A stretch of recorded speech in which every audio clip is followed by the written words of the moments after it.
ये कानों को बेपरवाह ना छोड़ें। मुझे क्यों सुनना है हराम? अल्लाह ने कान इसलिए नहीं दिए। सुनना है तो तिलावत सुनिए, नाते सुनिए, उलमाए अहले सुन्नत के आशिकाने रसूल उलमा के बयान सुनिए। और फिर तीसरी चीज ज़बान। नबी पाक अलैहिस्सलाम से एक बार सवाल किया गया। एक सहाबी ने पूछा, हुजूर आप मुझ पर सबसे ज्यादा किस चीज का खौफ रखते हैं? नबी पाक ने अपनी ज़बान अक़दस पकड़कर फरमाया, इसे। सबसे ज्यादा सेंसिटिव। आपको पता है जिस्म के बाकी आज़ा तो ओपन हैं, ज़बान वो है जिसके 32 पहरेदार हैं, और किसी बॉडी पार्ट के 32 पहरेदार नहीं है। 32 दांतों से कंट्रोल किया गया उसको, मगर वो 32 पहरेदारों को तोड़कर भी जब चलती है ना, तो पता नहीं किसी का घर तोड़ देती है, किसी का दिल तोड़ देती है, किसी से झगड़ा कर देती है, किसी से पार्टनरशिप खत्म कर देती है, बीवी को तलाक दे देती है। ज़बान क्या कुछ नहीं कर सकती। खुदा की कसम ये नेमत भी कमाल की है।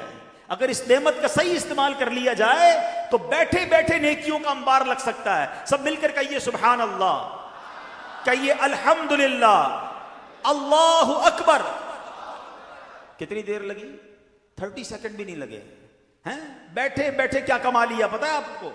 अल्लाह के नबी अलैहिस्सलाम के सच्चे वादे हैं।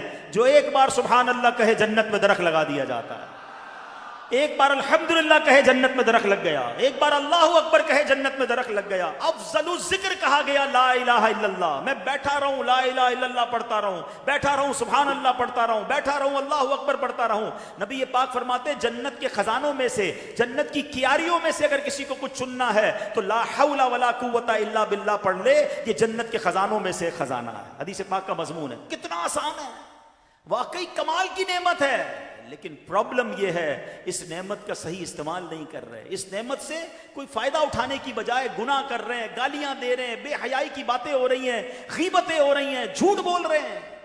ना करें ऐसा, मारे जाएंगे। ये जबान गुनाहों के अंबार लगा देती है। किसी का दिल तोड़ने से पहले सोचो कि तलवार का जख्म तो भर जाएगा, जबान का जख्म नहीं भरता है। आप जिंदगी में कई बार बोलकर पछताए होंगे कि यार काश चुप रह जाता। कभी खामोश रहकर नहीं पछताए होंगे। हाँ, बोलकर यार क्या यार क्यों बोल दिया, दुश्मनी हो गई, रिश्ता टूट गया, पार्टनरशिप खत्म हो गई, गुस्से में यार निकल गया जबान से, तो पहले सोचते ना। ये जो दावत इस्लामी के माहौल में बड़ा प्यारा एक नारा अमीर अहले सुन्नत लगाते हैं। क्या नारा है? पहले तोलो बाद में बोलो।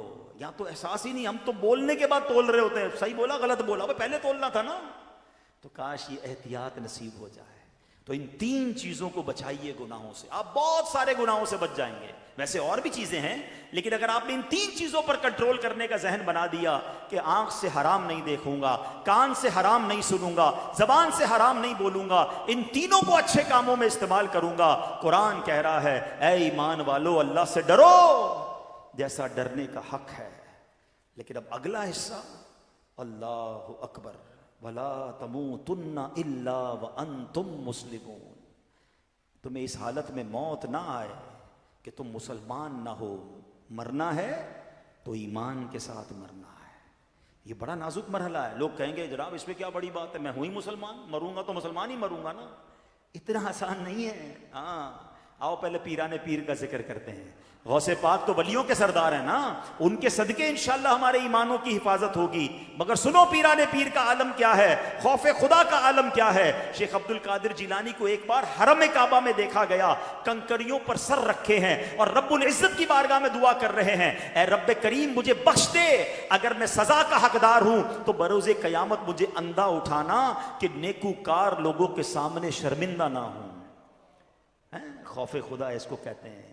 या अय्युहल्लज़ीना आमनुत्तकुल्लाह हक्का तुकातिही, अल्लाह से डरो जैसा डरने का हक है। अरे मैं गुनाहगारों का सरदार, मुझे शर्म नहीं आती अपने आमाल पर। वो वलियों के सरदार हैं, अल्लाह से कह रहे हैं या अल्लाह अगर मेरे गुनाह ज्यादा हैं तो अंधा उठाइयो, मैं शर्मिंदा ना हो जाऊं। आए हाय, ये होते हैं अल्लाह वाले। आगे सुनो, गौस पाक अगली आयत है ना, भला तमूतुन्ना इल्ला व अंतुम मुस्लिमून। इस आयत का अगला जुज सुनो, मेरे पीराने पीर को कैसा खौफ था। एक बार ईद का दिन है, गौसे पाक कह रहे हैं, लोग कह रहे हैं आज ईद का दिन है, ईद का दिन है। अब्दुल कादिर के लिए ईद का दिन वो होगा जब अपना ईमान सलामत लेकर दुनिया से जाएगा। उनको इतनी फिक्र है ईमान पर मौत की कि कब्र में ईमान सलामत लेकर जाना। जब मुझे और आपको ये फिक्र है